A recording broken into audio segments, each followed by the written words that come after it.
R.J. the founder and the owner of Thai Pie Pies. Happy Thanksgiving! Here we are. We're going to teach you how to make your own pumpkin and spice pie in your own kitchen. So come join me in my kitchen while we get ready for our Thanksgiving feast. Turkey, turkey, gobble, gobble.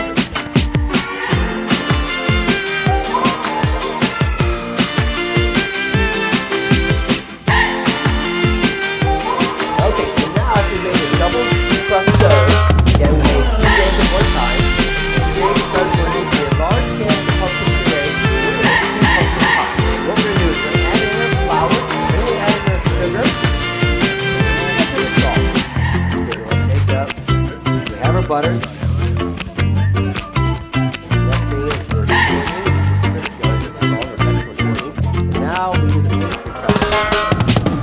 When you're adding the water, add it slowly. Bring it together.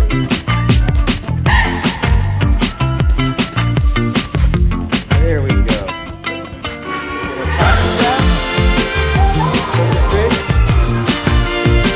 Let's begin. We're going to roll the first one. Okay, we roll the dough about a quarter inch to 1/8 inch away.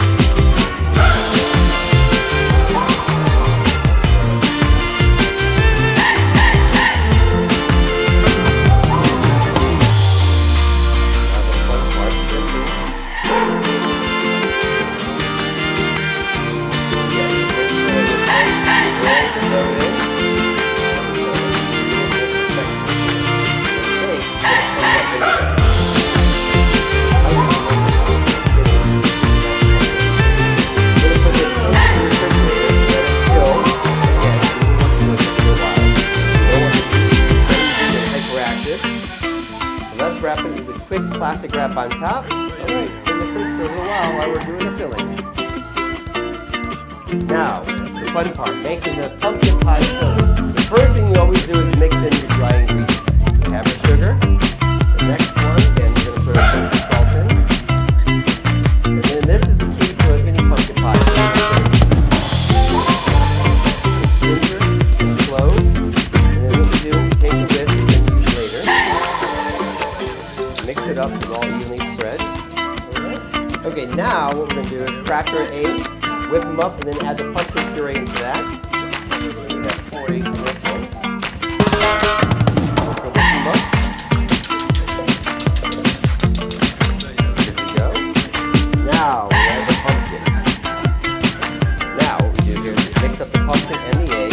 Now I'm going to add this into the sugar. Now you can mix it again. Get all the spices and sugar all mixed up. Now, next up is very important. With or without putting out. You don't want to dump it in all at once. You want to go a little slower. You want to make less bubbles in the pie. If you get too many bubbles, the issue with that is it's going to rise the baking process.